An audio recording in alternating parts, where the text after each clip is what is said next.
So we got Terence Bud Crawford, who more than likely pretty much is done with Top Rank.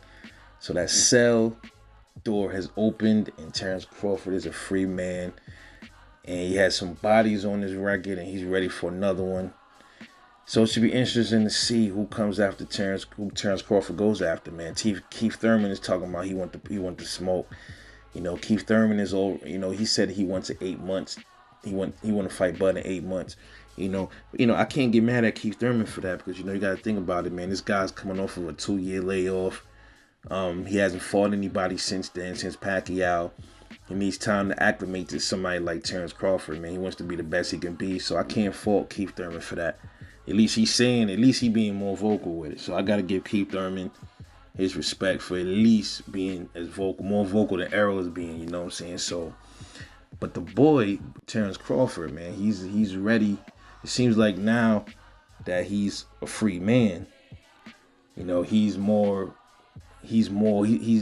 unlocked the level of savagery now. So now he's ready to be a full blown killer now. So if it's not Keith Thurman, rather it's Virgil Ortiz. You should, knock him off, give him his first L. I think both Errol Spence and Bud beats Virgil Ortiz. I think Boots gives both of them problems, though. Boots might cause some issues. Boots gets really no credit. I think Boots been ready for the top dog since 15-0, man. So the problem is with Boots, he's one of them fighters, man. You just see he got different tools in the toolbox. I think he got like 3 or 4 gears. Virgil only got like 1 gear, man. To me, 1 or 2 the most. So if that's the reason why I get upset when people like really shit on Jaron Ennis, because he's clearly gifted. It's not his fault he's been fighting lower comp. If you would have fed him Errol or Bud, even at 16-0, I think he would have been ready. I think his experience, like he just have the gift, the gab, as far as I can see. It's different with Edgar Berlanga. Edgar Berlanga was hyped up.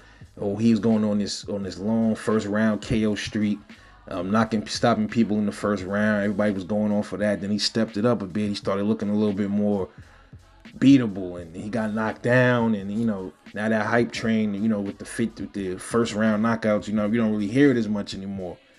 And he only has, to me, like 1 or 2 gears. It's not like Jaron. So that's why, Jaron, I think he has more gears where he's ready for the top. He's been ready for the top dudes. The lower tier dudes are just a walk in the park for him. But the other dudes, it's gonna be highly competitive against the top dudes, the elite, you know what I'm saying? Just my take, But Bud, man, he got some bodies, man. He got Kai Velasquez out of there. He got Kell Brook out of there. He got Jose Benavidez out of there. He got Amir Khan out of there. He got Jeff Horn out of there, and he got Sean Porter out of there. With Errol and Bud's 2 common opponents, Sean Porter and Kell Brook. Terence Crawford stopped Kell Brook earlier than Errol did. And he stopped Sean Porter for the first time in his career. He's been stopped, and Errol and Sean went to the cards. And I know a lot of people, I see the comments all the time. Man, Kell Brook was damaged goods when Bud fought him. But wasn't Kell Brook damaged when Errol fought him too? He already got his eye was already busted up. One of his eyes was already busted up from Triple G. So Kell Brook was in the ring. To me, as far as I'm concerned, he did good in there against Bud. Just Bud was just better. And Kell Brook, if you in that ring, you close to 100% as you could possibly be, man. I don't want to hear all that shit and all of that. That don't fly with me. You in that ring, I'm assuming you the best that you could possibly be at that time. You know what I mean? And as far as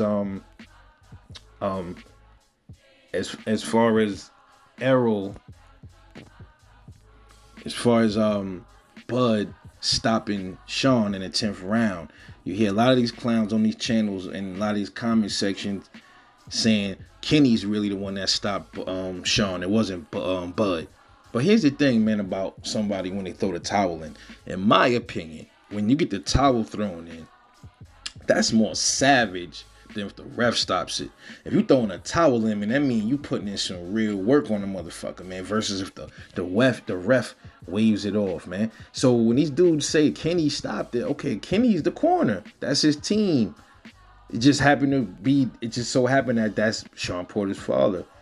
He's still his corner guy. He threw the towel in. So you tell me this: these fanboys making themselves look really bad when they say, "Well, Bud didn't stop it. Kenny did." Okay, Kenny's the corner. He threw the towel in. So what's worse? Getting a towel thrown in on you. What looks worse? Getting a towel thrown in or the ref waving it off? To me, when you get the towel thrown in, that's telling me that motherfuckers see the damage you doing to a motherfucker. So they're not even gonna wait for the ref to wave it off. Yeah, throw that towel in. Got that towel in there. Now I gotta get my boy out of there. He's in there getting destroyed. And that's what it looked like to me. So when y'all sit up here talking about how Bud don't get no credit because Kenny stopped it, you actually making Terence Crawford look like even more of a monster because Kenny was the one that threw the towel in. He didn't even wait for the ref. That's how bad he thought his son was getting beat in that ring. So miss me with it, man. But much respect to your boy Bud. It should be interesting to see where he goes next. It's not going to be Arrow. That Arrow fight probably, if it does happen, probably be the end of 2022, early 2023 the most. But right now, I think Bud probably going to end up fighting Virgil Ortiz, maybe, or maybe like Keith Thurman. I think he should fight Keith Thurman in the wait. Let Keith give Keith that respect. Let him fight Keith in the summer. But I think Bud should take a fight like early next year, like March or something. I don't know against who. Maybe Virgil Ortiz, man. Maybe he should fight Virgil. Keep himself tested, man. I think Bud should fight 3 times this year, man. He should fight Virgil. Or 2 to 3 times, man. Virgil and maybe a light touch. I don't know. Listen, man. As far as these dudes fighting light touches, I don't want to hear nothing about Bud if he takes a light touch because Canelo been doing that for how long? He been taking light touches and everything. Nobody been saying nothing to my he deserve it. He been putting in all his work. Okay, well then Bud been putting in work at 147. If he decided to take a light touch before the Arrow fight to keep himself in good condition is to stay sharp, I don't see nothing wrong with that. But that's just my opinion. Let me know what y'all think. Drop a comment, like and subscribe. Share. I'll catch you dudes later on the next one. This is Rebel Life Boxing. Holla at y'all later.